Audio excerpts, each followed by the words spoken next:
doing the poor man thing.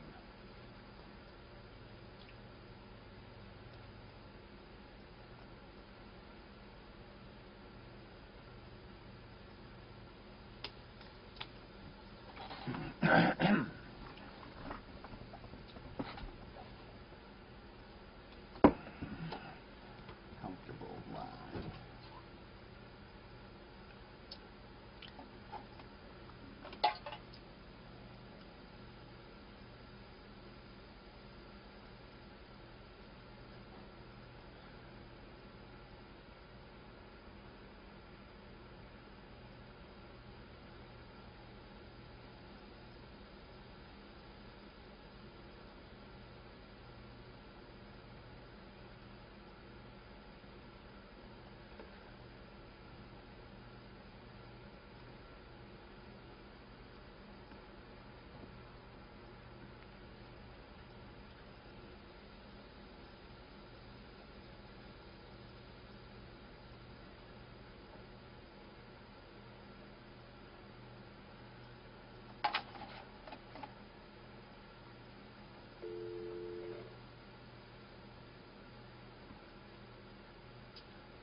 Phone back on.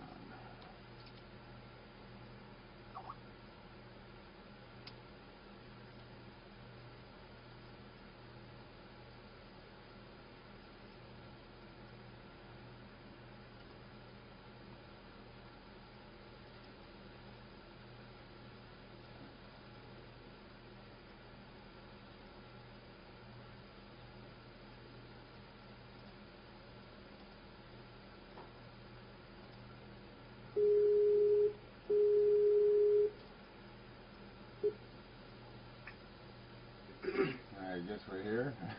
Gary. Hey, Corey. Turn my video on. He's there. Yeah. Oh. I think you're through. Alright, let me full screen this. I'm going to turn up the volume. Again, I don't have the best of recording stuff, so you may want to try to stay close to the center of your screen if you want to stay in. I apologize for that. Yeah, no, it's I'll do what I can. I'll record. I got a camera running, so I'll record it too. So maybe between the two copies, we'll end up with something Very good enough. Okay, so I don't really know how you'd like to proceed. Do you want to ask questions? Do you want me to ask questions? Do you want to? How should we begin? Well, I'll go first. Okay. You know, for me, the problem between us is basically one where I think you're playing psychologist. Like, let's come up with a philosophy that feels good, that actualizes us, that that empowers us as individual humans, makes us feel in control, makes us feel hopeful. And I would argue that I'm strictly philosophy. I want to define the truth. I want to reduce this thing. I want to break it down into its little pieces and know how it works and why it works and can we make something out of it. So that's the biggest distinction I see between it, is that I would accuse you of blending psychology into philosophy. Like you're looking for convenient truths, not the truth. Okay. I think that's a great place to start. I would say a couple things there. One, I'm not sure the extent to which one could separate, quotes out, truths about the human being and their values and the meaning of life and the experience of being human from psychology. I think one might be able to try to talk about those things which are what they are independent of people and try to get at the truth for those. But as soon as you're trying to get at a truth which includes people and human experiences like love, experiences of that in some way that reveal the differences between us and other animals, despite the fact that it's chemistry all the way down. I mean, I think that I can agree with you that there is a sort of basic level chemistry that's at issue. But as far as the truth stuff, I guess what I feel like you're doing is you're bringing a religious context. I see you as a very deeply religious person who's angry at a God that you claim you don't believe in. And the examples that I would use for that is that when you say life sucks and that there's no real meaningful thing, that none of this has any purpose and it's all irrelevant, I guess I'm not really sure what you mean. Sometimes I feel like you're saying that it's just unintelligent and things are just pointless and nothing really is of significance. But at other points, I'm not sure what you're saying, because it's like you're denying even animal gratifications to us. So animals, other animals, seem to enjoy a rest in the shade. They seem to enjoy a simple pleasure like eating, but for you, that's not enough. Somehow there has to be something more, or that sucks. And that, to me, is like a smuggling in of a religious super, like, for you it has to be super fantastical meaning, or the comparative meaning of just animal gratifications are unacceptable. And I think you have, from my perspective, a great Christian empathy, and you care and you suffer for the suffering for others, and that makes it for you in some way, it's like you feel like you're not justified in your animal pleasures, in your animal gratifications, because you know that under the end of the day, and I agree with you on this, that in a lot of ways, every little pleasure that people take, it ends up to be suffering of other people. So, you know, some person's eating meat, and it leads to the hard, cruel treatment of animals, and it doesn't seem justified. And some person wants to have children to make themselves happy, and it's this great imposition. Or some person, they want a cheaper product, and it leads to slave labor in a third world.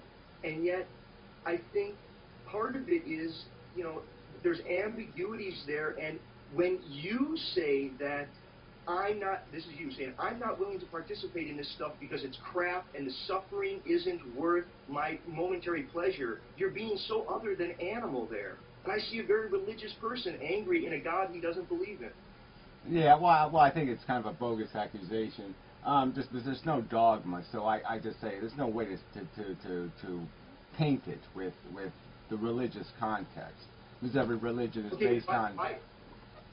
Go ahead.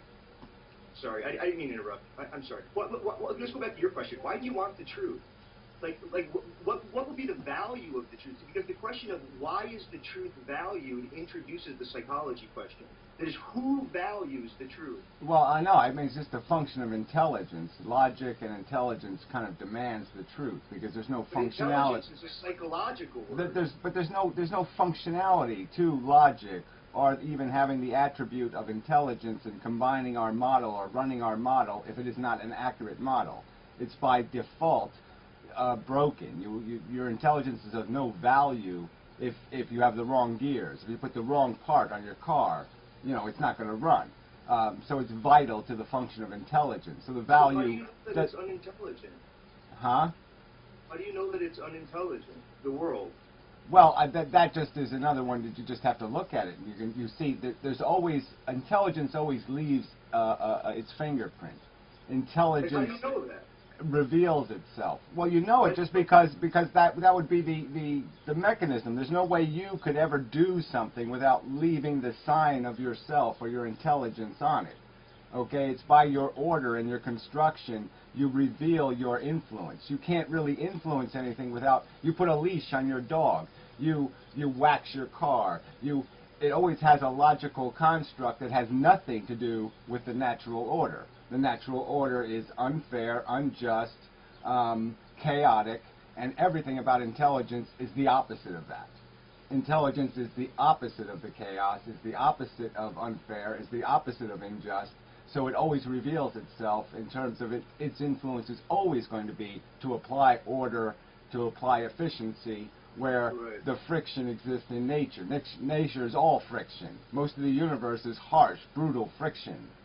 Right, but you're intelligent. Where did that intelligence come from? Well, we are biological animals that were suited to an environment where it became necessary for us to be able to navigate it in a complex, sophisticated manner to stay alive. Okay? Yeah. We weren't tyrannosauruses. We were weak little bugs. That, you know what I'm saying. So we had to. Our niche was strategy. Our niche wasn't power. Okay? So we acquired a brain that could model the world. Okay, so we could interact in different worlds, past worlds, future worlds. We could test worlds, we could test strategies in our mind, and so we became more efficient in how we lived because we had less friction, because we had more order to how we navigated the world. Yeah, I know. Again, I don't. Oh no, I'm not sure if I'm losing you. I'm not disagreeing with that. I guess I'm still stuck with, aren't you yourself part of nature? Aren't you part of the intelligence which nature evolved?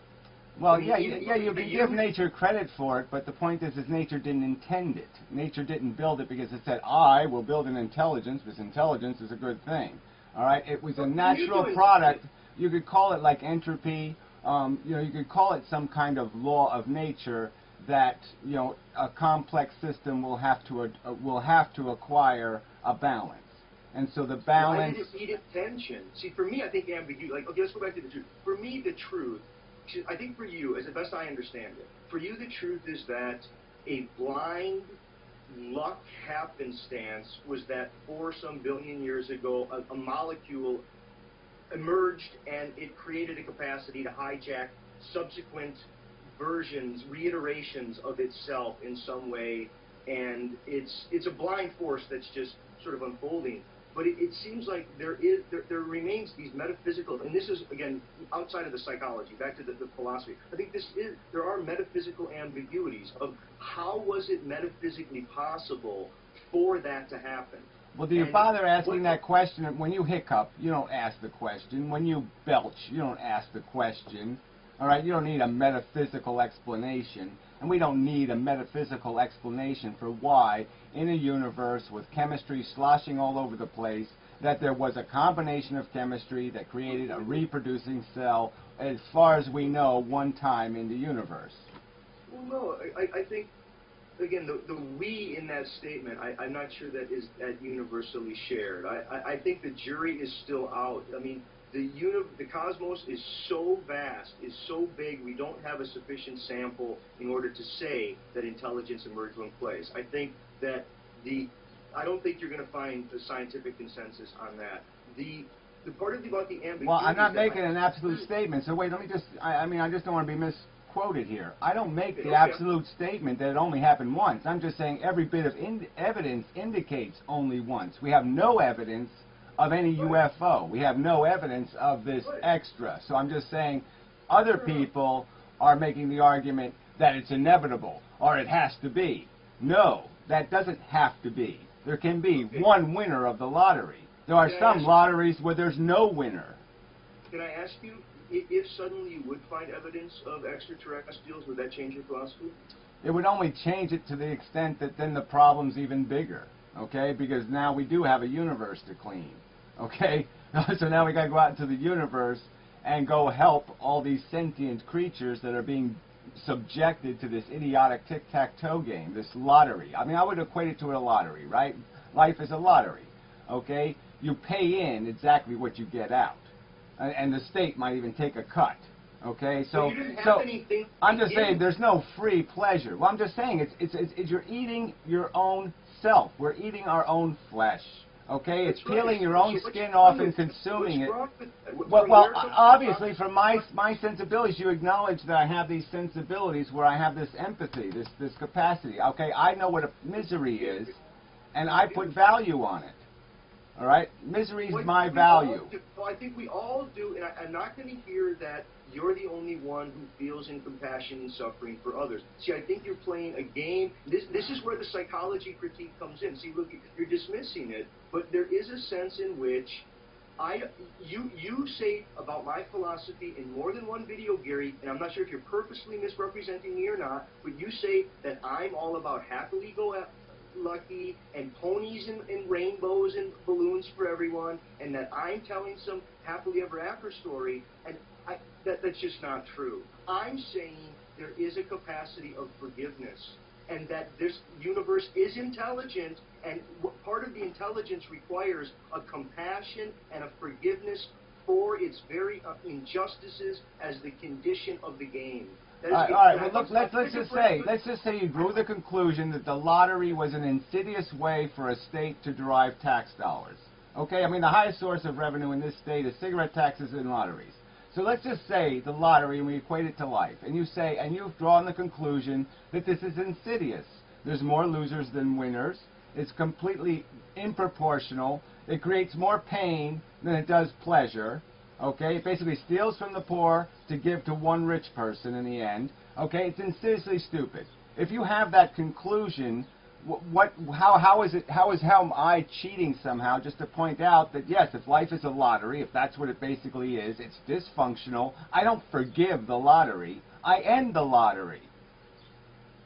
Well, again, to me, this is an argument by analogy, and I don't buy the analogy, and it doesn't really work for me. Maybe a different way for me to ask the question would be a couple of different horizons here. One would be, is there any form of meaningful work? Like, is everything work? So some person's a doctor, some person makes sandwiches, some person's a fire person, some person, and no matter what their job is, but some people, they value the work, they try to do a good job, and again, even making sandwiches, the person's a good sandwich maker, and they care that the person who gets their sandwich is a good sandwich. Is that the same as some person digging a 10 by 10 by 10 ditch and throwing a cigarette butt in it, and then digging up that cigarette butt, and is it just the same level of futility all the way through? No, but obviously the problem is that you're already born into a condition where there's need right in front of you. All right, let's say you were the only thing in the universe. It just pooped one Corey Anton, and there wasn't other sentience in need. Obviously, the Hoover Dam has value because it will make lives for sentient beings better. Pyramids are a waste of labor, so we could maybe agree on that, right? It's a preposterous waste of human suffering. There's no end good. Humans aren't benefited. Hoover Dams would be great labor, so yes, there would be good joy in building a Hoover Dam. There would be great sorrow in building a pyramid. All right, I concede that point. But the only reason why one is more valuable than the other is because there is a human condition to be satisfied. If that human condition doesn't exist, if there isn't this needful animal in front of you, there's no need to go to the pantry to get a can of food.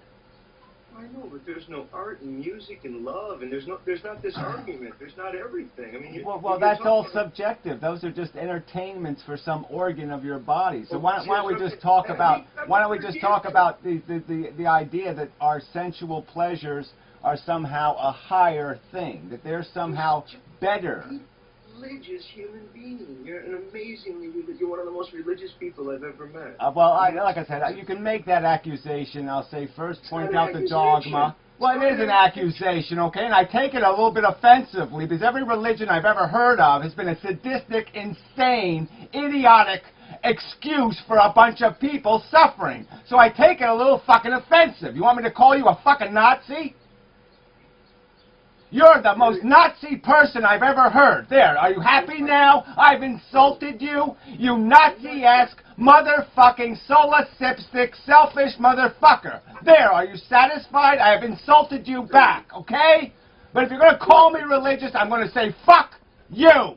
I didn't mean to insult you, Gary. I meant to suggest you have a great amount of care and love for people, and I think... Well, it's not based on a dogma. I'm not doing it because a God told me to do it. I'm doing it because it's logical. Sensitivity, feelings are the only thing that matter. Not my feelings, your feelings, his feelings, the cat's feelings, the bug's feelings. Okay? Its capacity to suffer is the only value in this stinking universe, and it's a value that everybody seems not capable of understanding. Suffering is the negative. You want a positive, it is militating against that suffering. It is preventing that suffering. It is aiding that suffering. That's a guaranteed fucking positive. Sorry for this language. That's why I was saying I would want to begin with the question of, is some work more meaningful than other work? And I think that there are, and I would give a materialist argument for you. Right, but that you're arguing about the spilt milk. We can agree that if there's spilt milk on the floor, you clean it up. So, of course, it's meritorious work. The question is, should the milk be spilt in the first place? Again, I don't like the argument by analogy. I don't find those compelling. You keep giving arguments by analogy, and I find it very difficult to follow that. Well, then the default is I have to accept the presumption that it's good because it exists. What does? Well, that's the presumption here. If you're saying I can't make an analogy, how can I possibly describe? Who said life was good? Huh? Who said life was good? You're saying that it is worth perpetuating and is worth continuing. That's the fundamental core of your argument, that it should be forgiven and we should accept it for what it is.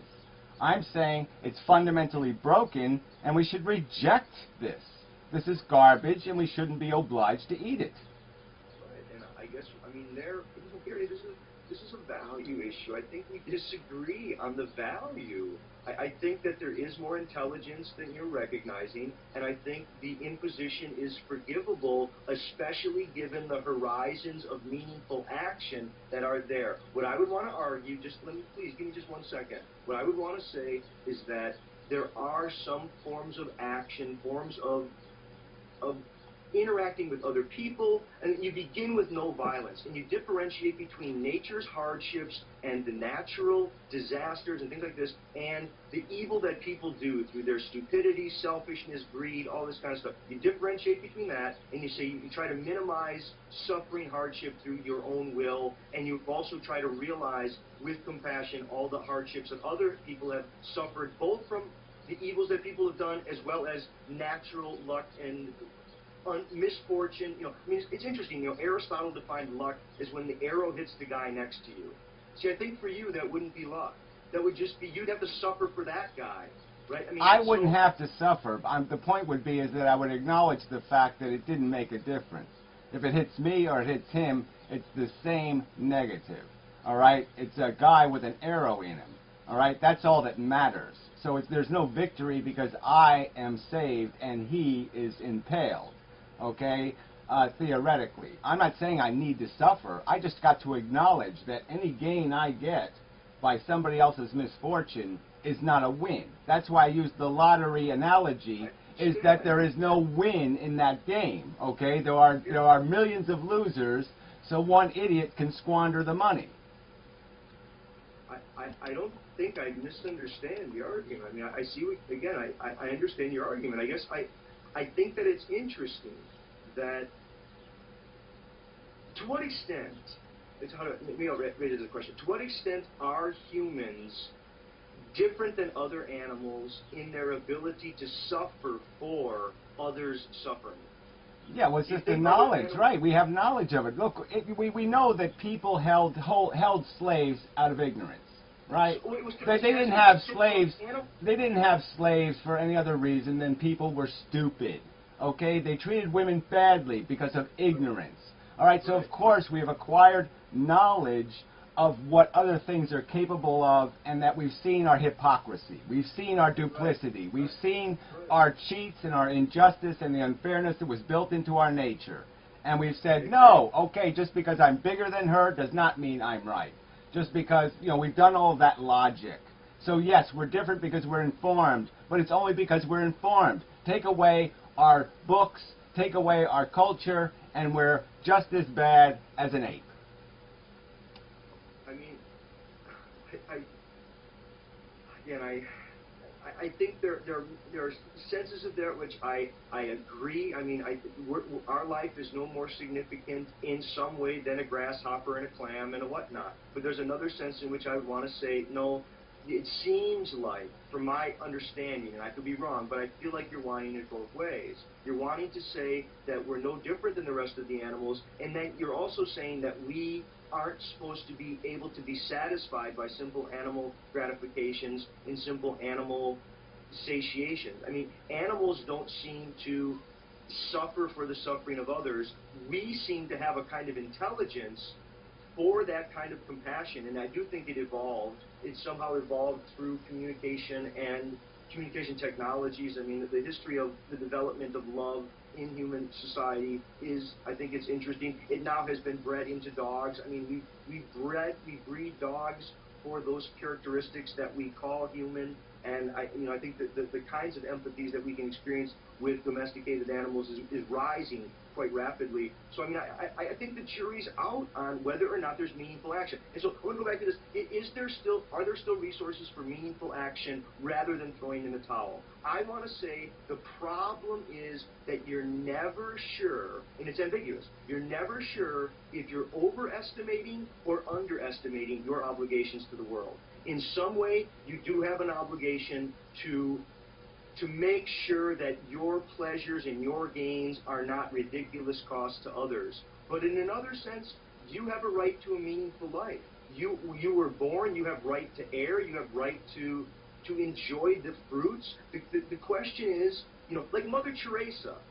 Mother Teresa, should she have felt bad sometimes about missing maybe a relative's birthday or something? Didn't she feel like she had some problems at home that needed addressing? Did she really have to live her life completely for others? I feel like people who want to say you have to live completely for others, they're fleeing from the ambiguity in one way, in the exact same way that someone who says, it's all about me, I'm going to stab and grab, and I don't care about the suffering from others. Well, it depends on what you want to be. I mean, how productive do you want to be, okay? It's a productivity equation, all right? The little blue stars we're trying to acquire of real value, okay, are the fact that we are going to prevent suffering. So the greatest thing you can do to make your life productive is to prevent something else's suffering.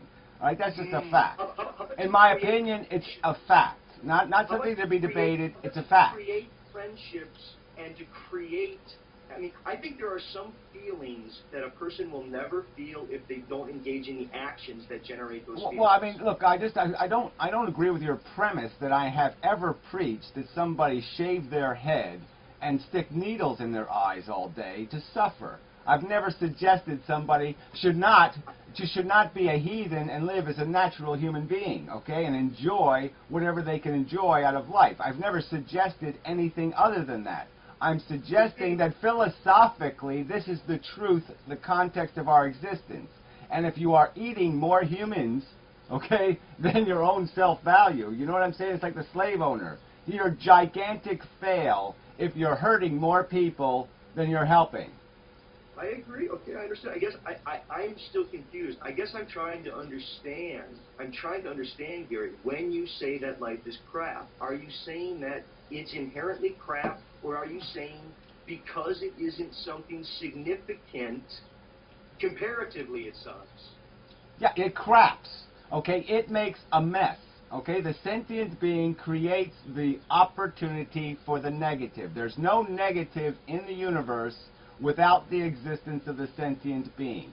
It is, in its essence, the garbage. It's the sewage. As soon as you open that door, you create the opportunity for loss. Okay, you can't lose. You can't lose if you don't have a sentient being to harm. There's no harm in the universe without us.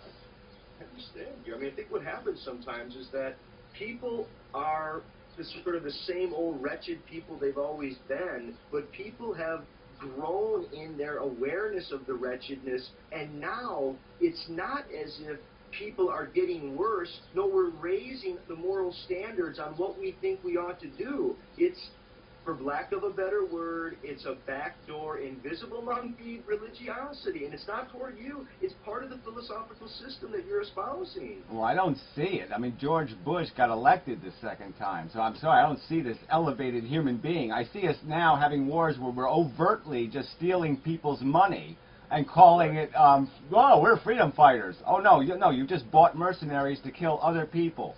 I mean, it's insidiously insane. We've gotten more comfortable with the abuse. We've accepted slavery now because we moved it to China. So now slavery's okay. I mean, so I don't see this elevated human being too much. I see a lot of selfish, more worried about their Gucci this and their iPod that and all of the things you complain about, this commercialism, this obsession with material goods, this whole definition of who I am based on how good the gel in my hair is. I mean, there's incredibly superficial human beings.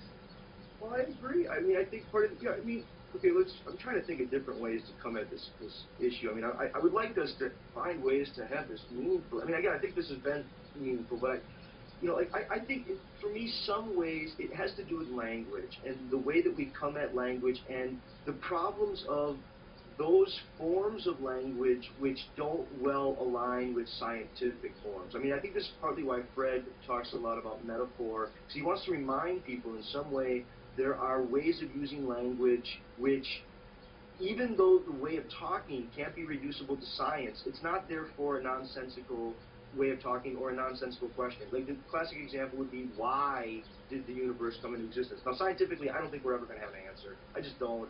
There's never going to be one. But for many people, religious people, the not ever having an answer and feeling the sense that we'll never have an answer, that's an opening to spiritual mystery. And that well, exactly, but it shouldn't be. My argument is that question should be as uninteresting to you as asking the question, why do I fart? Okay, it's a mechanical process period. No. There's nothing mystical. It's a mechanical process. It had no intention. There's no fairies running the universe. There's no gods. There's no magic toads. It's a mechanical process, and this is what it did this time. It farted a pretty color. No. Again, see, you're doing this language hoodwinking where you're throwing these things that I'm not saying. So I would ease from that issue into the difference between a what question and a who question.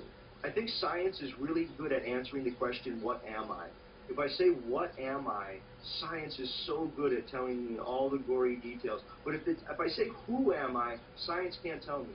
Because it introduces cultural layers, social, historical layers, linguistic layers, and all the ambiguities of my being. And so who questions lead people into this larger question of, can I identify with the larger conditions that made possible DNA?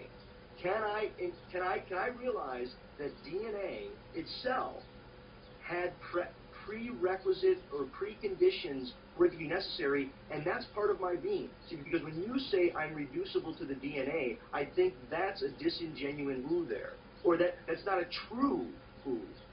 Well, I know you can say that, but I can sit there and back it up with some science and the rest of it. So I'm just going to argue that I can answer who you are questions, and I can explain to you all the programming that's gone on in the whole history of the human animal first, then the human culture, the culture you've been derived from, okay, the education you've acquired, and I can say these are the programs running inside your head. You have this want, desire, you have an ego, you have these different mechanisms of psychology running around inside of your head, and that's your who, okay? Maybe it'll take me 12 hours to dissect every bit of your psychology, but in a Freudian way, I can dissect you, and I can find out why this is important to you, and why that's important to you, and why you like the color yellow, and why you like your food, you know, the potatoes on the left side of the plate and the meat on the right side of the plate, or whatever your little mannerisms are. Your who can be dissected. No. See, when you talk about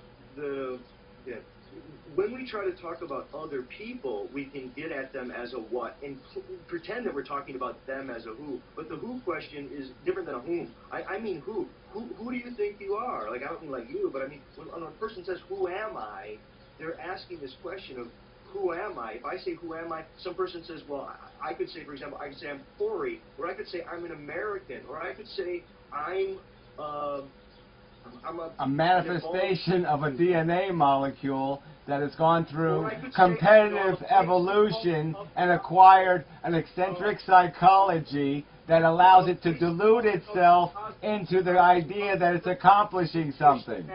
Possible DNA. I am the ultimate. I am inseparable from that which made DNA possible. You arbitrarily began with DNA, not realizing that DNA itself had preconditions. Well, you're saying it had preconditions. I'm saying it doesn't matter. It has one mechanism. The mechanism is reproduction, okay, and mutation. So it's just competing with itself for 4 billion years. We're the product of self-competition over 4 billion years. Winners win, losers lose. And it's a cutthroat, simple, harsh, brutal. Was there ever a good time to live? My argument is, as I've stated it, okay, is sentience is the game. So yeah, you want to live as a non-sentient, then it's a good time to live because nothing's getting hurt, okay? But as soon as something's going ouch, this game gets really important because now we have a value, okay, and the value can be degraded. We can leave more milk on the floor. So we spill more milk than we clean up. That's dangerous. So if people would have just been dreamlessly asleep and never woke up, it would have been the best deal, to be a tree. Well, I'm afraid, because that's the nature of the game. I mean, I didn't make it a stupid tic-tac-toe game. I didn't make it a feudal game. It's the way nature is. Nature is a feudal game. As I've stated, you don't like the analogies, but I have to use analogies. But would you grant that there are certain... Okay, you said that there's a lot of feeling, that, you know, there's certain feelings that people have, and there's a feeling of agony over other suffering. I'm not sure what the feeling we're going to call the suffering. I mean, I'm not going to say that you suffer another suffering, but you have some sort of feeling that's unpleasant when you think of how much another suffers. But that's irrelevant. It's irrelevant. I'm not talking about my personal discomfort with something else's suffering. I'm talking about the fact that it has value. That the suffering itself, of itself, independent of any observer, independent of anybody crying, is a bad thing. A thing in pain is intrinsically bad. That is the red number in the universe. And to make a positive, you have to rub that out. You have to eliminate the pain. We use words. See, the reality again. You got to close your mouth and just. It's a much at once. And when we use words, I call pain or pleasure, and it seems like I can separate out these things, but in reality, there's an intermix. There isn't this thing called suffering, which is separable from feeling, which is separable from pleasure, which is separable from... Now you're talking love. Martian, okay? Right there, you're just talking about words. That's Martian to me. You might as well be talking Martian to me. Because I can't even imagine the world where I can't make a huge distinction between pain and pleasure. They're not even on the same sides of the planet. They're on different planets. Oh, I'm sorry, but there are exactly opposite. You can't get more distance between two things than positive and negative. The difference between a thought and a feeling is very different than between pleasure and pain. It's the difference between something and nothing. Okay, that's the difference. Of some sense. No, there's no continuum between something and nothing. Okay, those are the two endpoints. Those are the two endpoints. Okay, so suffering is the something, all right, and everything else is the nothing. Oh yes, I would come at that. I would say nothing is incomparable. You can't compare anything to nothing. It's sort of like that set of all sets thing. I guess it's a different argument. God, I wish I knew how to come at this more. Well, it's a math equation, right? Let's just say what we're disagreeing on. We have the equation E equals mc squared. What we can't agree on is what E is, what an M is, what a C is. Okay, we're not agreeing on the variables. All right, you're saying love, friendship, feeling like you're accomplishing something are the things that are valuable in life. These are the magical little moments. Oh, I painted a painting, and these are the things that are these are the things of real value to me. And for me, okay, it's exactly the opposite. The things of real value are the deprivations, okay, the sadnesses, the harms, the serious hard pain. That's the real core value. That's the elephant, and the trunk is this little moments of glory where we actually accomplish something of true beauty. I have to be focused on those other things in order for other people to believe that I recognize them or acknowledge them. You don't have to be focused on them, no. Again, it's a philosophy. I don't want people to focus on feeling them. I want people to focus on recognizing that that's the value that the E equals mc squared is made out of. That this is the variable that is the mechanics of our life. The thing that has value in this universe is feelings. Good feelings, bad feelings. So if we can acknowledge this, the feelings that are the important thing, not what like the food. The food is the important thing, right? The satisfaction of the meal. Whether the meal is made out of maggots or the meal is made out of filet mignon is irrelevant. What matters is how is the consumer feeling. Does it make them feel good or does it make them feel bad? I don't care what they're eating. I care what they're feeling. Yeah, right. So, I mean, that to me, again, I would say there's a materialist argument to be made that there are many people who will never feel some of life's greatest joys because they haven't figured out a way to turn their suffering into a hymn through giving. I think there are... Whether you want to say... I mean, you're against analogies, and you just called suffering a hymn. It's not even a cogent analogy. Made into a hymn through the way that they have... what do you want to call it? Courage to endure it as gracefully as it can be endured. I think there's that. I think this is... tons of people create art out of their suffering. Tons of people...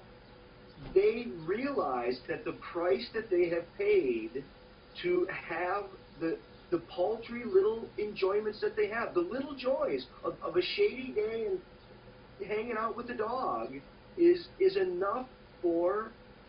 And most people enjoy buying lottery tickets. Most people enjoy buying lottery tickets. And it's futile, it's stupid, it's irrational behavior, yet they enjoy it. That is a fundamental problem of human psychology. We enjoy and like doing things that are disgustingly stupid. We like to celebrate the World Series champions, right? The World Series champions have been built out of a pyramid of failure, of losers. So you make 1,000 losers for your one glory moment. It's a pyramid of stupidity. Okay, it is not something to celebrate, it is something to mourn. This is moronic.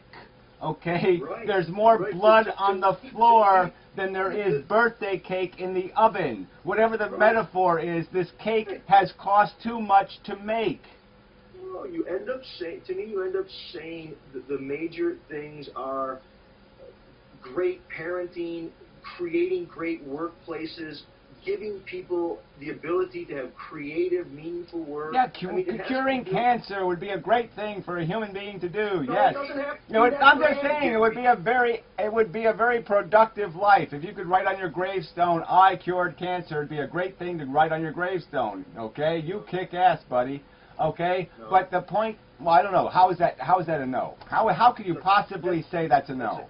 See, because this is, again, the difficulty that I'm having with your philosophy. I think that you keep saying that everything is crap because you keep having these super overdrawn expectations. For you, a guy who just works at a sandwich shop, who does a good job at the job, somehow it's not sufficient. Somehow that's not worthy of putting on a gravestone. The gravestone isn't like I was a dignified person in the way I interacted with people. It wasn't I gracefully accepted life's injustices. Yeah, I gracefully accepted illogic, inefficiency, huge friction, bloody horror. 50 million people killed brutally in war. Who the hell cares? It's all okay. I've made this analogy before, but yeah, there is no horror I could project onto the world that would ever put you past the point of saying this is too fucking gross. I could never gross you out. I could kill 100 million, I could kill 100 billion people, and you would just say, fine, bring on the next tidal wave.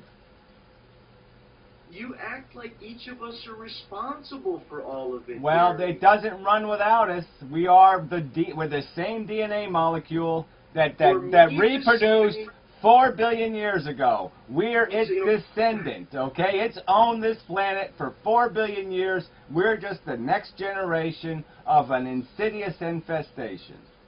It's the great differences have been in culture between how people lived and how people have died, and that isn't reducible to the DNA and the chemistry. It's reducible to the suffering equation, though. Again, we're just going to keep arguing past each other until there's some acknowledgement that you don't. Do you know what your values are different than mine. You know what life was like before morphine? Have you ever read about public torture? I don't even. Yeah, of course. Well, don't you think that that's part of what I'm saying here?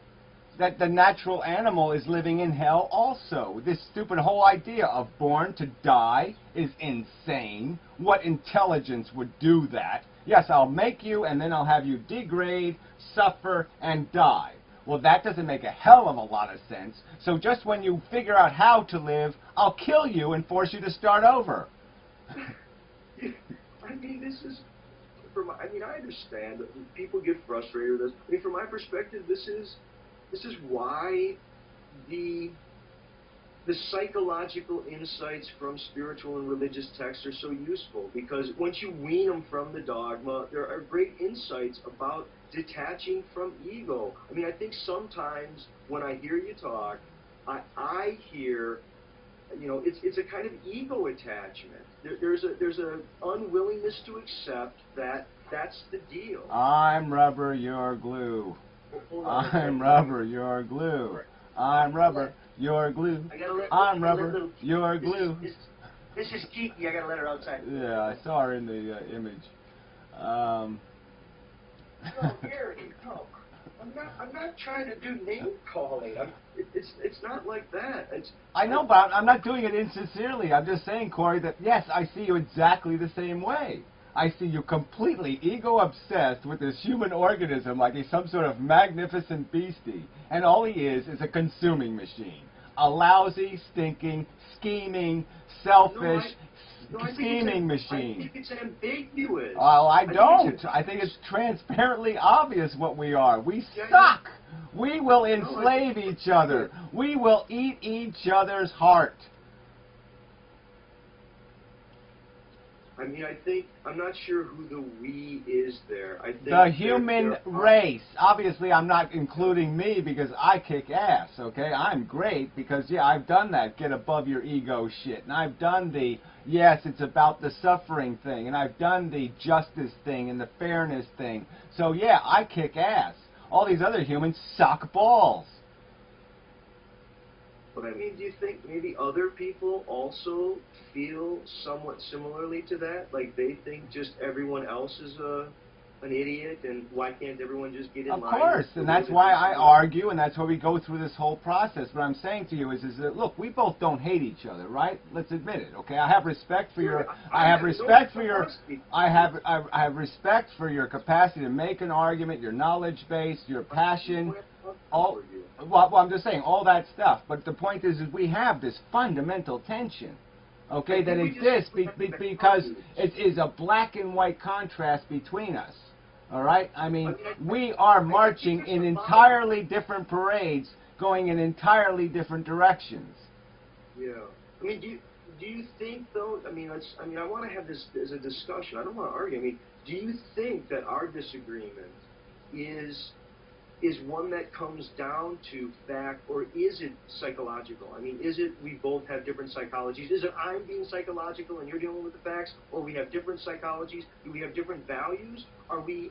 Yes, the values. That's the premise. I think values are a lot of it. I mean, I think a lot of the facts, I mean, we're haggling over more of the details in some of the facts.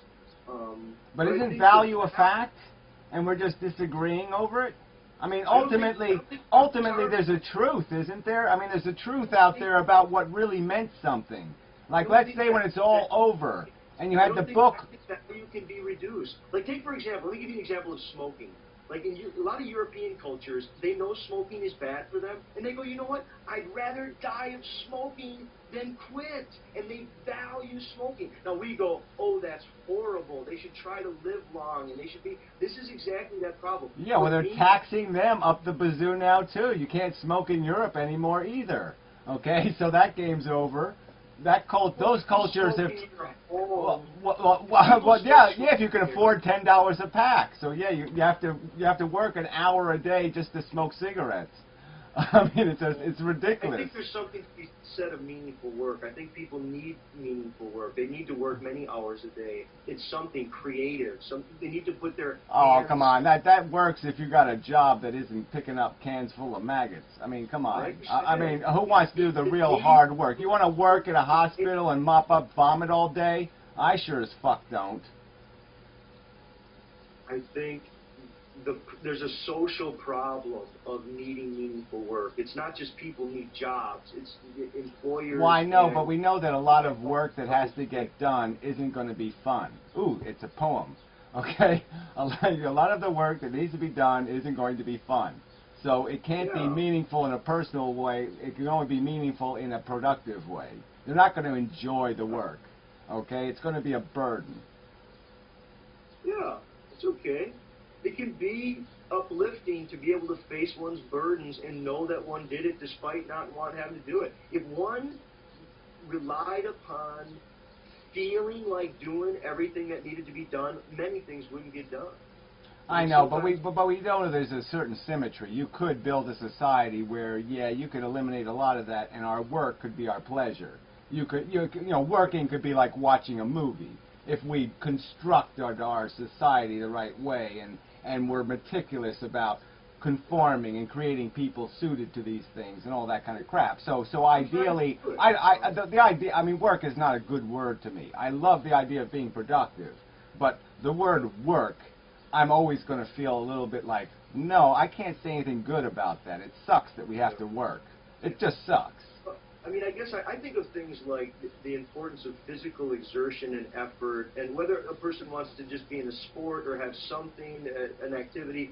We're in an obese culture. I think tons of people aren't getting that kind of exercise, and I think, truthfully, I think it has a psychological impact on people. Well, look, of course, I'm all for that. I mean, obviously, okay, I mean, obviously, if you see my videos, I'm into this whole idea of being passionate about life, and I live life kind of passionately. So, yeah, I would agree 100%. It's great fun to, you know, have a fight with a tree or whatever you're doing. Do your little personal, physical life. Be the animal.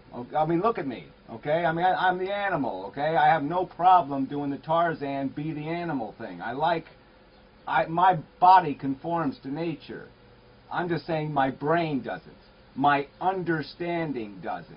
Okay, I'm all about being the physical animal I am. I'm just saying my brain is not a chimpanzee. Okay, my brain is informed. I am knowledgeable. You can't fool me anymore. You know, I'm just not going to role play. I will not role play.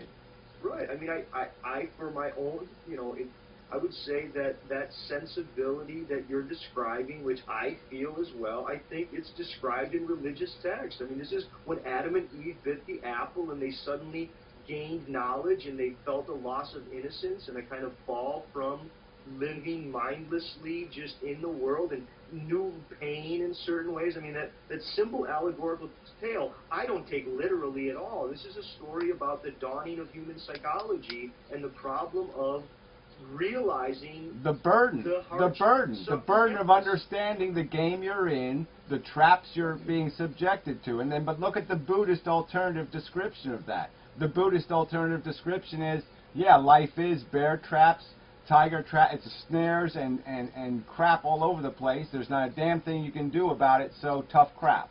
I mean, because they're not going to offer you a fake heaven and a fake glory and a fake finish. They're not going to give you the happily ever after. They're just going to say the fable sucks. Too bad, you lose, sucker. Well, they're going to say that you're not really there. The world that's been cleared is who you are. You're not there in addition to that world. I mean, it's about shedding ego. I mean, I want to go back to this. You know, you asked me, I think, a while back about, you know, how bad would it have to get before I couldn't forgive? I think that was an interesting question. I worry about the future of humanity. I don't know what's going to happen. I do feel sometimes, you know, my wife and I, we go roundabout all the time. She says it's getting worse all the time, and I go, look, it's no worse than it's ever been. It's always been a gory, hellish spectacle of all this. You know, there's a fireball in the sky, and there's animals running around eating each other. But I do think there still are, for me, there are horizons of feeling that come from forgiveness, and it is a kind of forgiveness for the unintended. Now, there is a whole level of, you know, can you forgive the injustices that people do? Well, I think we try to do that, and we try to learn to do that. But I think there is a way of psychologically trying to forgive, you know, just the fact of being born, whatever that means. But as far as the large social ones, I mean, I don't know if you've ever read it, but there's a wonderful little book called Man's Search for Meaning by Viktor Frankl, and he was a Holocaust survivor. I mean, he was in Auschwitz, and he tells the story about many people giving up their faith in the camps and what he did to stay sane and how he learned about human meaning and what gives people meaning in that very abysmal condition. Well, we're right back to my initial point, okay? Are you a philosopher or are you a psychologist? All right? That's psychology. Learning to overcome, learning to do the living thing. Doing the living thing is one thing, okay? Defining and describing the life thing is another thing. See, I'm into let's define and describe the life thing. And, yeah, if I can help you live, fine, but I'm not into your actualization as an individual human. What I'm doing philosophy. I'm attempting to describe our reality.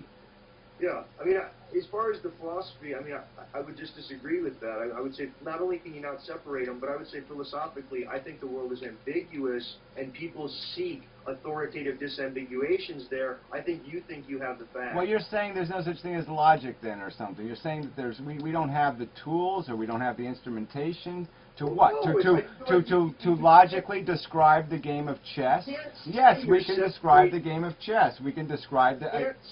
No, you can't say that you're going to talk about philosophical truth and then have it be about something like suffering and sentience and value and say you're going to exclude psychology. That's meat and potatoes psychological issue. I fundamentally disagree with that. Of course, we can describe what we are.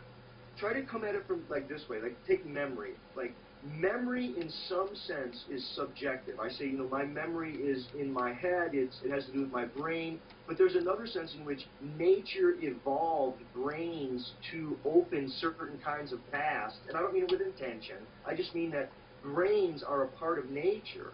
And so in that sense, it's not just like memory is psychological. There is a sense in which memory is psychological, but memory is also metaphysical in the sense that nature evolved a certain organism to have this kind of brain which made certain kinds of paths possible. And that is a metaphysical truth. It's a philosophical truth. It's not just a psychological issue. I would say the same thing about the origin of sentience and value and these other kinds of psychological. I just think we have a perfectly capable. Our brain is perfectly capable of doing the Einstein thing and applying the same kind of discipline to what we are, or our description.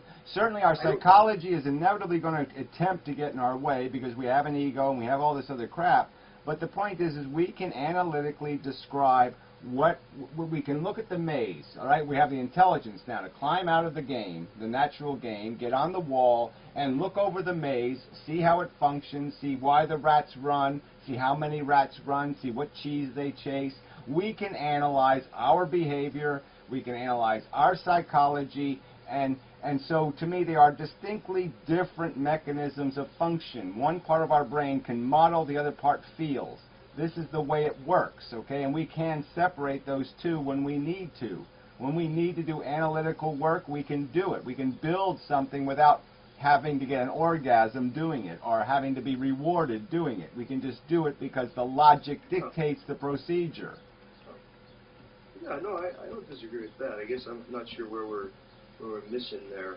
I guess I would just say the same about time. I mean, I think time is as much psychological as it is metaphysical, and I don't think one could really separate time from feeling. I mean, we can with words, and we can try. See, in general semantics, they sometimes talk about it as atomism or elementalism, where things get treated as if they're separate, but you really need hyphens. So even the word like mind or body, it really like mind hyphen body hyphen world. I mean, there's a whole unit that's all related there. Now, we can't analytically think about them separately, but there's another sense in which we're kind of clouding our thought when we overly stress the boundaries. Well, I'm going to argue that what I see in that kind of conversation is a deliberate effort to fog, okay? Because in the fog, all of a sudden the three pigs can show up, Goldilocks can now re-enter, we can have the happily ever after, we can put a whole bunch of new little ghosty characters in because we have fogged it up.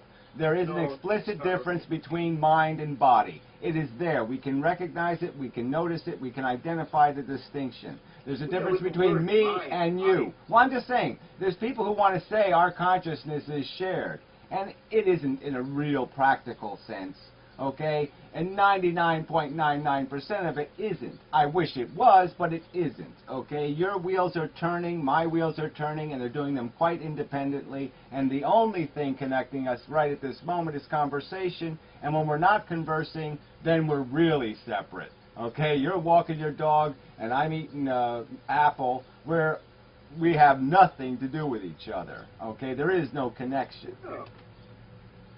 Well, see, some of that is, it's difficult. I mean, time is funny. You can have a conversation with someone and then continue the conversation well after they left the room. I mean, it does get somewhat tricky. I mean, yeah, I think the problem of sociality is that others are a condition of our being, not an occasional feature of our experience. So there is a sense in which right now, you're over there and I'm over here, but there's tons of unseen others who are right now, kind of each of us are standing atop, and we've become ourselves through ongoing dialogues with other people. But I sort of would argue that I would model it this way and say that it is like my maze game or a Monopoly board. And we have one inside of our head. We have a model of the world inside of our head. So I have a little piece called Corey in my brain, okay? You're there now. You're a piece in my model, all right? And yeah, I can run you, okay? I can roll dice for you. I can say, what would the Corey do? I can see you act. I can hear you talk. I can I have a little automaton I have made that is you, that is inside my head. All right? And so this is what I'm saying is we can do this with the world. We can make models, and we can look at them now. We can put them right in front of us and say, what does this thing do? And what I'm saying to you is when I say, what does the human race do? Oh, it makes a mess, and then it cleans up half of it. That is the definition of failure. Okay? So it doesn't do anything. Where do you come up with your notion of mess? Well, mess is the suffering. I've said it before. I don't know how I can be more explicit, okay? Mess is the suffering. I see a comparative framework. I mean, my guess is that your viewers, many of your viewers, I mean, we both know this, right? Tons of viewers they're ex-Christians, and they still have a lot of Christian value, and so there's a lot of these Christian, and I think that some of it's very beautiful. The Christian sympathy and compassion and love of a stranger and love of another really came and was ushered in is very different than Judaism. Well, I'm not talking any love, okay? So let's not confuse these subjects, all right? You don't need to love somebody to respect their pain. I don't want Adolf Hitler in hell. I don't want to torture Ronald Reagan. I could come up with any figure that I hate and say, no, I still don't want them to suffer, because suffering sucks. It's stupid. It's a horrible thing. Suffering is universally bad. I don't care what consciousness is experiencing it. It sucks. I mean, again, Gary, we can call it whatever you want. I would call that it's a beautiful love, Gary. And again, don't get angry. I'm not trying to be contentious. Well, I'm just saying I don't have to emotionally recognize it. All I have to do is intellectually acknowledge its existence. And now I can care for a rat. I can care for anything because I'm not waiting to feel it, okay? I'm knowing it.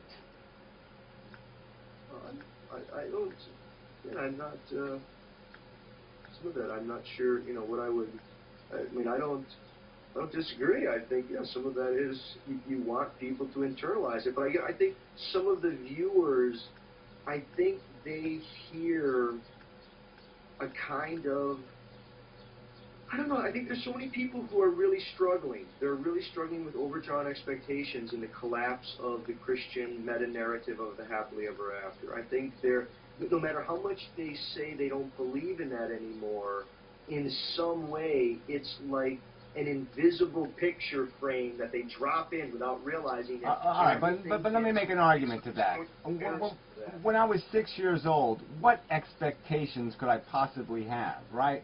It's not like I came into the world and said, I have high expectations. No, I came into the world, okay? I watched people burn caterpillars off of a tree. I saw three-legged dogs. I watched somebody throw a cat against a brick wall, and I said, what kind of hellhole am I in? All right? I had a pet lizard, and our neighbor smashed it on the side of our garage. And how were my expectations overdrawn? My expectation is that this shit shouldn't be happening. This is disgusting. Gary, how would you explain, just for argument's sake, how would you explain the transition from the Old Testament gods who were vengeful and wrathful to the New Testament God? Or how would you accommodate, for example, the Indian gods? We both know. Shiva's both the creator and the destroyer. The God who's dancing the universe. She's dancing. You know the religious haven't even read the book. You know that, all right? You know that most of the religious people haven't read the book, and in history they didn't read the book. Okay? Shiva is dancing, and as she's dancing, her foot is crushing the head of a baby. She's the creator and the destroyer simultaneously. I mean, I'm just saying, there have been... Well, I know, but if you gave me a 9mm and 3 seconds in history, I'd take Shiva out, because Shiva's a nutcase. Okay? I mean, screw that stepping on babies crap. Grow up, No, bitch. it's a bunch of religious metaphors. Well, I know, but I'm just saying that why would you accept this flop? It is not functional enough. There's more friction than function. More friction than function. Argue with that argument. Life is more friction than function. I don't know what you mean by function. Function is we can't possibly... No, what I mean is there's no belly for the human race to rub. There's no comfort for it to give. It can be consumed by nothing and make that thing satisfied. The universe does not need our existence. There is no need served by our existence. And yet we come at this preposterous price. I can't justify one Holocaust victim, let alone 6 million. That I don't know how you justify this horrid, disgusting, conscious experience taking place. How do you justify it?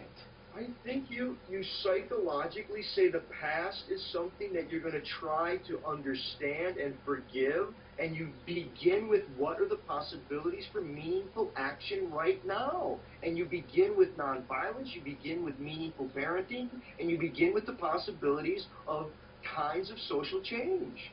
Well, I know, but if you know the fundamental machine is completely geared to this. This isn't an accident, okay, that the living condition has always sucked. It's not an accident that it sucked. It sucks because it's its very nature. We are consumers. Again, I'm going to go back to my nature argument that this is, we are made to make a mess. That's our primary function. Come into the world full of need. Satisfy half of it. It's an insane equation. It's tic-tac-toe stupid. Nothing intelligent can play a game this dumb. Why? Why? Because of the fact that it's futile. You're going to inevitably leave more negatives on the table. You can't, unless you are here rescuing people from fires, you will inevitably create more mess than you clean up. That's what overall, that's what the human race ends up doing. Okay? It leaves behind more radioactivity than it cleans up. However the metaphor you want to make. We make a mess and clean up a small part of it. I mean, Gary, you saw so many of my early videos where, can people forgive God? And by that I mean forgive the conditions which brought It's not a matter of forgiveness. You don't forgive a serial killer that's going to kill tomorrow, right? I mean, if you know it's going to go out and kill tomorrow, you don't sit there, you're forgiven, and then tomorrow, you're forgiven, and then tomorrow, you're forgiven. I mean, that would be idiotic. You put the damn thing in a cage. Well, I think, again, I feel like I'm being strawmanned. I mean, obviously, Gary, I'm not running around saying let all, it's not all forgiveness. I'm talking about... Well, look, we can't fix the past. We can agree on that. We can't fix the past. We can't fix the horror that built us. All right, so let's ignore all the waste of the past, the Black Plague, the Holocaust, all of that stuff. Let's throw it in the garbage and just say, well, pretend all those negatives didn't happen. We're still stuck with a machine, a human device, that is completely run by a selfish psychology that will function incredibly sloppily. We will enslave each other if we give us just a tiny opportunity to do it. Okay, give me 25-cent discount, and yes, I'll put a Chinaman in chains. Okay, I mean, we'll do it. All right, and we know we'll do it. All right, we'll undercut the other guy because we might get, oh yeah, his wife is doable, and she'll go for, what I mean. We will scheme for ourselves because we are selfish animals. And I mean, just, in philosophy, Kierkegaard, I mean, it's sometimes said that the least ethical of all arguments is the argument to inevitability. I mean, I just don't see it as inevitable. I think the best predictor of future behavior is past behavior, and by that document, the prognosis looks bad. Well, I'm just saying, it's like with cats, right? You want cats to peacefully live in your house, you cut their nuts off. All right? If you want the human race to be loving and sensitive and all this crap, you're going to have to castrate the bastards. Okay? Because otherwise their ego is going to fuck the game. They're going to rip each other's faces off. They're going to undercut each other all the time, and there's just going to be blood and fur and flesh on the floor. you're not the sole person representing it. I think there's lots of people who feel the suffering that you feel. They feel the anguish. They feel, and they realize and know the hardships, and they have a different strategy about trying to deal with it. Again, it's not about dealing with it. It's about acknowledging that the fact that it's not accomplishing anything and it's at a very high price. It's like a car. It's like a car that burns gasoline but doesn't go anywhere. Why would you own a car that doesn't move and it just eats gas? In that analogy right there, going somewhere would be where? Productivity. Like I said, we know what's valuable. We know what's valuable. Comforting. Stopping harm. We can't stop harm in the universe. The only way we can stop harm is by creating it first. We have to make the mess, then fix the mess. We have to make the wound, then bandage the wound. We ourselves are not a bandage. Do you really think that telling people that they cannot have children would not be an imposition of loss, hardship, and a kind of mental anguish and suffering? But the fact that it may be to them some psychological discomfort is irrelevant to the fact that you could just say, well, you're going to deny that it's inconvenient that we don't allow the drunk driver to drive drunk? Well, of course, he's now been inconvenienced because he has to take a bus or he has to find a friend somewhere. Okay, but the fact is, yes, the burden is his. All right. No. So you're doing these ridiculous comparisons. Let's take a real case. So there's a woman, there's a couple. Suddenly she gets pregnant unexpectedly. Right now she wants that child.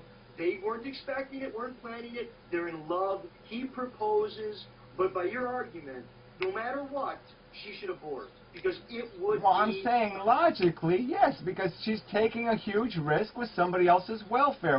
Why should you be allowed to roll a set of dice Oh, the dice accidentally fell out of my pocket, and however they turn out, you're going to be the victim. So I got dice. How would you like it, Corey? Corey, let's say I have dice in my pocket, all right? And if they fall out of my pocket and they roll boxcars, a piano falls on you. Doesn't kill you, it just falls on you. Okay, and if it rolls snake eyes, you find $10 on the sidewalk. All right, you wouldn't care for that, would you? That dice just fall out of my pocket and you get screwed? Hey, lots of people came into the world that way. Well, I'm just saying you wouldn't care for it as an adult, mature human who has an individual entity. You would not like to be subjected to that whimsy. I think if the person were loving and were willing to say to me they were going to do their best given the contingencies, do I have the wherewithal to forgive? That to me is the question. Well, again, I think that's the victim. I think that's the victim's right first, okay? And so there's lots of people I could put before you who would say, you know, yeah, screw that bullshit. So it wasn't like this person was selfish. They weren't just trying to get. Look, the fact is, look. I was given up for adoption. Okay, I was adopted. And my mother, she got pregnant when she was a teenager, was up in Madison, and gave me up. She could have aborted. Now, I personally am thankful. Now, if you're going to say that, well, I know, but we know you aren't all adoptees and you aren't all babies. We're just saying that the odds are when you take all the permutations, Corey, there's going to be a bunch of people that are going to have ALS. They're going to die when they're 6 years old. Are they going to be autistic? Are they going to be profoundly retarded? All right? Who's going to speak for them? They don't get to fill out a form saying, no, I hate life, and I curse my motherfucking mother's vagina. I mean, they don't get to voice their opinion, okay, and say, don't fuck with me. I mean, I think this comes down to different values. I mean, my grandfather was severely disabled. He had one arm, he had one leg a little bit below the knee, one above the knee, and he had a very, very hard life. He never took one penny of I know, Corey, but it's irrelevant. There's people who will endure 10 years of chemotherapy. Would you go through 10 years of chemotherapy to save your life? Okay, I don't. What's No, the point is you can always give examples of people who will accept a human condition that you might find abhorrent. where you would say, oh my God, they have to be out of their fucking mind. How could they live like that? Could you be an 800-pound man that had 10 people taking care of you? Right? You would feel like such an asshole. You would say, this is disgusting. I have other humans serving my disgusting gluttony. You would find it abhorrent. So I'm just saying that the fact that there are people who will endure insane circumstances because they have some dopey psychology that says to them, I'm winning, I'm winning, I'm winning, I'm winning, I'm winning, doesn't mean anything to me. That is not testimony that I have to give any credence to. They're not winning. They're shedding ego and they're being gracious. No, they're being insane, in my opinion. They're being insane, in my opinion. You know anyone who's survived a stroke and is severely disabled? I survived a stroke, okay, and I was disabled for a year. But the point is you know, life hardship and overcoming hardship isn't the point. The point is that each individual is going to have a subjective definition of what's worthwhile, a personal definition. And there's no way to give authority to one over another. So in my opinion, the woman who finds the pee under her mattress extremely irritating is just as valid as the guy who says, yeah, go ahead, stick knives in me all day because I don't care because I'm going to live. Okay? I'm going to survive at all costs. I mean, I guess all said and done, I mean, the more that I hear the argument, I guess I would try to shake it out as, you know, should a person be able to champion the belief that people shouldn't have children? Yeah, go right ahead. I personally, I don't buy the argument. I don't find it persuasive. I think many people, children are the most valuable thing that they have in their lives. But I would really argue against a social policy. Anyone who would try to implement it as a social policy under the auspice of having the facts, and that people who think otherwise are deluded. See, some of that... Well, just change the analogy to ending slavery. How far are you allowed to go? All right? I mean, what violence are you allowed to impose in your effort to abolish slavery? Am I allowed to kill a slave owner? Am I allowed to impose on some people and cause some chaos? Well, you say it is. You say it is, Corey. Okay, because it doesn't mean because it doesn't mean anything to you. Just like meat eating or something else. I equate meat eating with concentration camps. They are just as bad, in my opinion. There's no distinction between taking a perfectly sentient pig and locking it in a cage and taking a sentient Jew and locking it in a cage. It doesn't fucking matter. The suffering is dramatic and significant, and it is imposed for no good goddamn reason. So my passion is justified, and just as we went to a war and murdered people, slaughtered people, bombed people, blew the legs off children to stop Nazis, I'm going to argue to you I'm going to try to impose on you eventually. Yes, that's right, because you are the imposition. You people playing with other people's welfare are the ones committing the goddamn crime, and I will try to stop you. No, having children is not a crime. Sorry, in my opinion, it is a fucking high crime. No, you have no authority, no environmental impact statement, no anything. Oh, I'm sorry. I have the authority to stop somebody who wants to build a nuclear plant in their backyard out of soda bottles. I'm going to stop the stupid lunatic. These are, from my perspective, these are very false analogies. If you don't want to have children, don't have children. No, I'm sorry. I was born this way, Corey. I didn't come into existence because of my choice. I came into existence because of someone else's choice, Corey. So I am inevitably going to be a victim once again if I do not stop you motherfuckers. Oh, each one of us, all of us have answered the question no when we ask should one kill oneself. And once you've answered no, you're I'm sorry, that's irrelevant. I'm not talking about killing yourself. I'm talking about doing Frankenstein experiments with somebody else's welfare. I'm talking about gambling with someone else's money. These are very different things than what you choose to do with your own existence. The point is, I will be back. I will be forced to get on this roller coaster that I think is disgusting. Again, I will be tied to the seat, again, by these lunatics who think they can control this experiment. They have no control. They have demonstrated no qualification. We can look at human history and see the slop and the mess They are totally incompetent. They have no right to have this arrogance to think they can do this God-like behavior. I will create. Fuck you. No, animals procreate. It's not God. DNA Again, is not a license. The fact that a DNA molecule reproduced 4 billion years ago is not what I would call qualification. But qualification comes from a single couple of people thinking about the issue? Qualification comes from being able to write a simple explanation of why you have the authority to impose on another individual. Explain to me why you have a right to subject somebody else to potential great harm. Why do you have that right? The imposition. Okay, so let's get to the. And again, I think we're going like well over an hour here. I don't know how many people are going to be watching this at this point. They'll be watching. Don't worry, they'll be watching. But yeah, I don't want to. It's exhausting. We both. We could leave it to a second dialogue. Exactly. Maybe, God,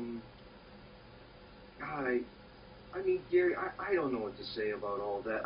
I do think that, to say to a person, here's why you ought to be very cautious of having children, and you have to be really, really into it and love it and do it like. Well, I haven't really argued any further than that, have I? I haven't made videos talking about draconian policy like I want to kill all you people or something. Oh. I haven't argued that point. I have argued for exactly that. Write a paragraph. Explain to me what you intend to accomplish by reproducing. Okay? And that at least that satisfies, at least in my opinion, the obligation that you thought about it. Okay? So the person has rights. The person who exists has rights. People who don't yet exist don't have rights. They will exist, and that's the point. The future does have a right. That's almost preposterous. That's like saying we could destroy this environment. We have the right to destroy the Earth's environment. Do you agree that we have that right? I say we don't have a right to destroy the Earth so no humans could live on it tomorrow. Obviously not. The humans don't exist yet, but we don't have the right to take away their capacity. Why are you trying to secure a world that you I'm not. I'm trying to explain to you why your argument is fallacious, okay? The fact is the non-existent do have a right because we know they will exist. In all probability, they will exist, and we have an obligation not to enslave them. You don't have a right to sell them into slavery, which we essentially did with our economy. There's a lot of things you don't have a right to do to the future. We know the future's going to exist, Corey. Come on. We know that. I mean, Gary, my argument would be that if you're going to include all of the unconceived babies, it's in the trillions, and it doesn't make any sense. You have to at least go with those babies who are not yet born, but are like they're in pregnancy, they're in or whatever. There's something like that. No, I don't. I don't have to do any of that. Arguably, a fetus has rights. The future is inevitable as the past is. Okay, I mean it's going to happen.